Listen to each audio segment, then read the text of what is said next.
तो विकी कौशल का स्केच बनाने में सबसे पहले में हमारा फोकस रहने वाला है कि कैसे हेयर्स को बनाएंगे हम विकी कौशल के।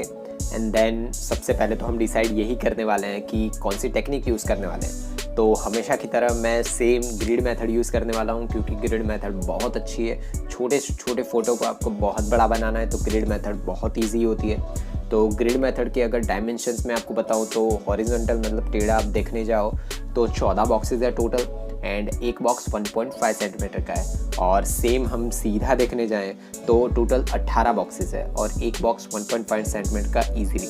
और फिर भी अगर आपको नहीं पता कि ग्रिड मेथड कैसे रेफरेंस पिक्चर को यूज़ करके हम बनाते हैं और कैसे हम ग्रिड मेथड को यूज़ करते हैं, तो कमेंट में लिख दो, मैं आपके लिए पर्टिकुलर ट्यूटोरियल लेके आऊँगा।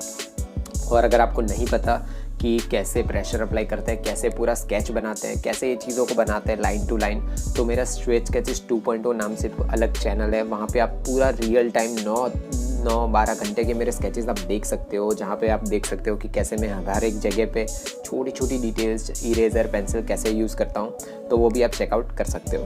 तो पहले तो हम देख लेते हैं कि जो हमारा पोर्ट्रेट है, हमारा विकी कौशल का पोर्ट्रेट है, वो उसमें डिटेल्स कैसे अप्लाई करनी है। लाइक रियलिस्टिक स्केचेस हम जब भी बनाने जाते हैं तो उसमें डिटेल्स बहुत ज़्यादा इंपॉर्टेंट होती है। तो डिटेल्स अगर आप देखने जाओ तो जो रेफरेंस पिक्चर मैं यूज़ कर रहा हूँ विकी कौशल का, उसमें बहुत सारी डिटेल्स है। लाइक स्किन टेक्सचर, मतलब स्किन के ऊपर जो आप छोटे छोटे सेल्स देखते हो वो भी दिख रहे हैं ये पर्टिकुलर रेफरेंस पिक्चर में। सो ये रेफरेंस पिक्चर को मैं फुल रिजोल्यूशन पिक्चर भी बोल सकता हूँ। तो मैं रेकमेंड करूँगा कि अगर आप किसी एक्ट्रेस या फिर किसी भी पर्टिकुलर सेलिब्रिटीज़ के स्केचेस बना रहे हो तो ट्राई करो कि आप गूगल पे भी सर्च करो कि आपको फुल रिजोल्यूशन पिक्चर मिले। आप कॉमन जो ब्लर्ड पिक्चर्स दिखते हैं जिसमें जो सब फ्लैट दिख रहा होता है फेस में, वो यूज़ मत करो। मैं रिकमेंड करूँगा फुल रिजोल्यूशन पिक्चर के लिए जाओ, क्योंकि फुल रिजोल्यूशन पिक्चर में बहुत ज़्यादा डिटेल्स आपको दिखती है और जितनी ज़्यादा डिटेल्स आप आपके पोर्ट्रेट स्केचिंग में दोगे उतना ही ब्यूटीफुल आपका स्केच दिखने वाला है।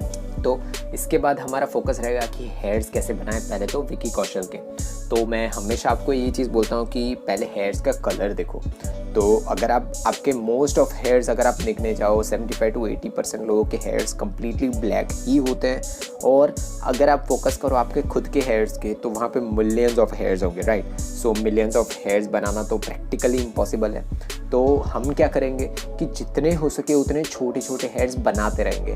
बट प्रॉब्लम ये होती है कि अगर आप अपने पेंसिल को शार्प नहीं करोगे तो आपको डिटेल्स नहीं दिखने, मतलब कि फ्लैट लुक मिलने वाला है। आप पहले तो आपकी पेंसिल जो कॉमन आपने यूज़ कर रखी है उससे हेयर्स बनाओ, और उसके बाद जो आपके पास पेंसिल है उसको शार्प करो और उसके बाद हेयर्स बनाओ। ये दोनों में बहुत ज़्यादा ज़मीन आसमान का आपको डिफरेंस दिखेगा, क्योंकि जब आप शार्प करोगे तो उससे आप बहुत छोटे छोटे हेयर्स भी बना पाओगे। तो सेम चीज़ है कि प्रॉब्लम ये है कि चारकोल पेंसिल जल्दी शार्प हम नहीं कर पाते हैं, और अगर आप उसको बहुत छोटी लाइन में मतलब पॉइंट में आप शार्पन करना चाहोगे तो वो टूट जाएगी।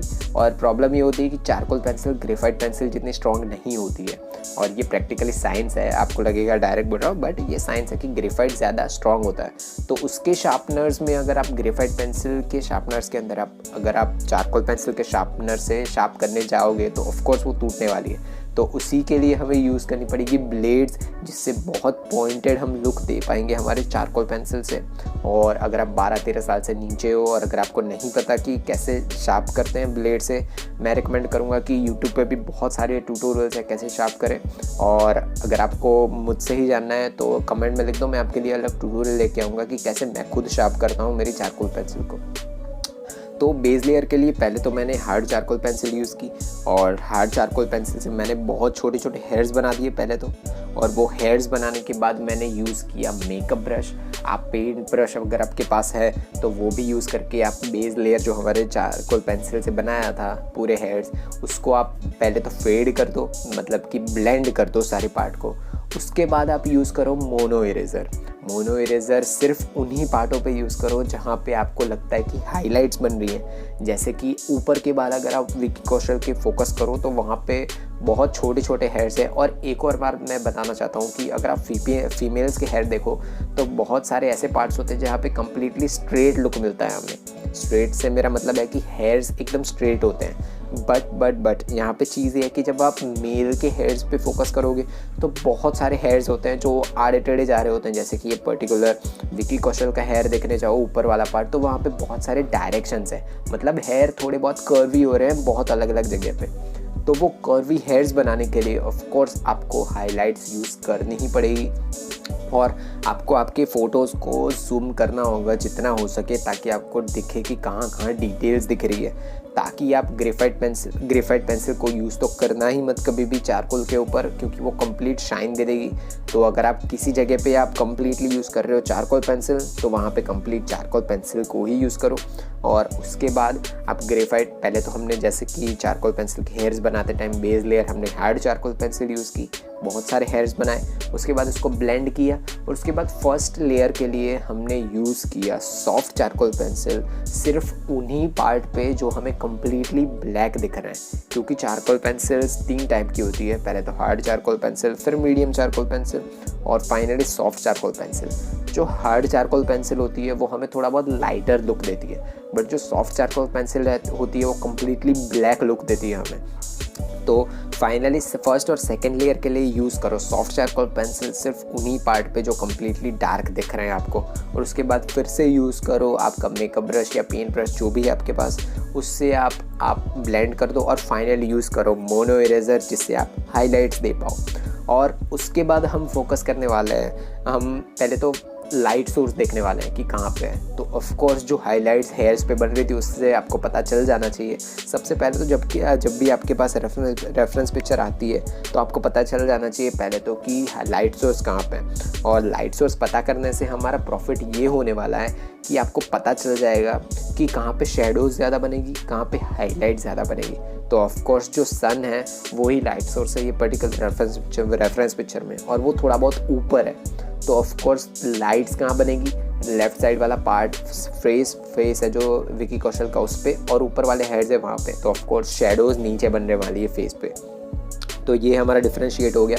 उसके बाद जहाँ पे स्ट्रेट लाइट पड़ रही है, जैसे कि फोरहेड मतलब ऊपर का पार्ट है फोरहेड वाला विकी कौशल का, वहाँ पे लाइट कम्प्लीटली डायरेक्ट पड़ रही है, तो वहाँ पे लाइटर लुक मिलने वाला है, मतलब ज़्यादा हाईलाइट्स मिलेगी। बट थोड़ा बहुत राइट में देखो अगर आप विकी कौशल के फेस पे, तो वहाँ पे थोड़ा बहुत डार्क दिख रहा है हमें, तो वहाँ पे ऑफ कोर्स शेडोज़ बन रही है, तो वो शेडोज़ बना दी हमने। और जो ईयर वाला पार्ट आगे हम देखेंगे हमारे पर्टिकुलर पोर्ट्रेट में, जहाँ पे आपको पता चलेगा कि कैसे डिफरेंस भी हमें दिख रहा है। तो ये चीज़ें हैं जो हमारे फर्स्ट पार्ट में हम बनाएंगे, और सेकेंड पार्ट में रिमेनिंग फेस वाला पार्ट है वो, और जो भी चीज़ें इंपॉर्टेंट है उस पर हम फोकस करने वाले हैं। तो वो बनाने के लिए भी हम चारकोल और ग्रेफाइट का मिक्सचर ही यूज़ करने वाले हैं। तो मिलेंगे हम सेकेंड पार्ट में जहाँ पे बची हुई चीज़ें हम बनाएंगे। तो मिलते हैं पार्ट 2 में। तो बस इतना ही था इस ट्यूटोरियल में। अगर आपने कुछ भी सीखा इस ट्यूटोरियल से तो सब्सक्राइब कर दो और एक लाइक छोड़ दो, कमेंट कर दो अगर कोई भी क्वेश्चन और क्वेरीज हो आपके इस ट्यूटोरियल के रिगार्डिंग। तब तक के लिए ध्यान रखो खुद का और जिनसे प्यार करते हो उनका भी। आपका चित्रकारिक दिन हो। टट्टूज।